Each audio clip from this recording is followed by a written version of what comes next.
नमस्कार, शीतल्स किचनमध्ये स्वागत आहे। आज मी तुमच्यासोबत खिरीची एक नवीन रेसिपी शेअर करणार आहे।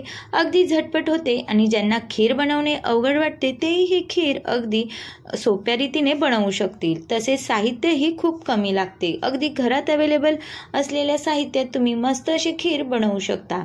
त्याआधी चॅनलवर नवीन असाल तर चॅनलला सबस्क्राईब करा, लाईक करा आणि रेसिपी कशी झाली कमेंट्स करून नक्की सांगा। चला तर मग रेसिपीला सुरुवात करूया। या ठिकाणी मी छोटी वाटी बारीक रवा घेतलेला आहे। जवळजवळ हा रवा 3 ते 4 चमचे असेल। त्यानंतर ड्रायफ्रुट्स घेतले आहे आणि खोबरं घेतलेलं आहे। खोबरं हे मी किसून घेतलेलं आहे। त्यानंतर आपल्याला या ठिकाणी 2 चमचे साजूक तूप घ्यायचं आहे। तूप घालून झाल्यानंतर आपण यामध्ये लगेचच रवा घालून घेणार आहोत। रवा हा आपल्याला व्यवस्थित भाजून घ्यायचा आहे, पण लक्षात ठेवा की रव्याचा रंग हा जास्त बदलता कामा नये, नाहीतर तुमच्या खिरीला लालसर किंवा काळपट असा रंग येईल। त्यामुळे रवा तुम्ही सारखा हलवत राहा, जेणेकरून तुमचा रवा हा भाजलाही जाईल आणि रंगही बदलणार नाही। मस्त असा रवा हा आपला भाजून घ्यायचा आहे। त्यानंतर आपण यामध्ये खोबरं घालून घेणार आहोत। या ठिकाणी तुम्ही ओल्या नारळाचाही यूज करू शकता। ड्रायफ्रुट्सचे काप घालून घेतले आहे। ते व्यवस्थित आपण भाजून घेऊ।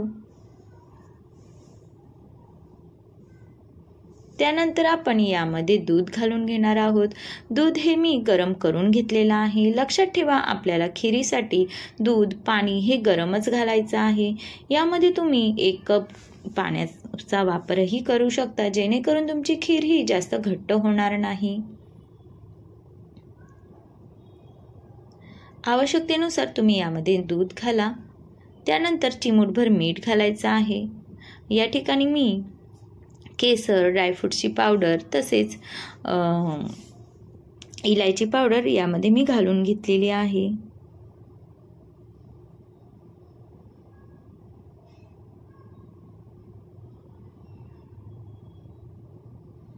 खिरीचा थिकनेस तुम्हाला कितपत ठेवायचा हे तुमच्यावर आहे। 5 ते 7 मिनिटं मस्त अशी खीर उकळू द्यायची आहे। त्यानंतर आपण यामध्ये अर्धी वाटी साखर घालणार आहोत। साखर ही तुमच्या आवडीनुसार कमी जास्त करू शकता। यामध्ये आपण चिमूटभर मीठही घातलेला आहे।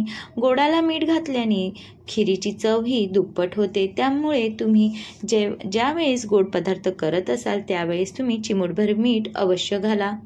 तुमचा पदार्थ हा खूप टेस्टी होईल।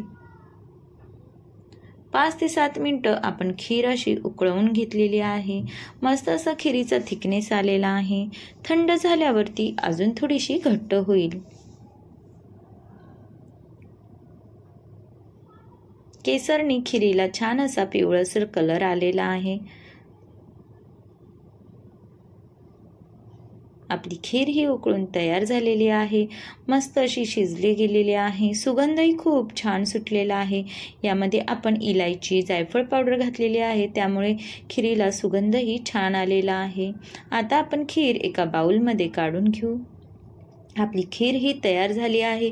कशी वाटली रेसिपी कमेंट्स करून नक्की सांगा। अगदी झटपट तयार होणारी खीर आहे। घाईच्या वेळेतही तुम्ही ही खीर बनवू शकता।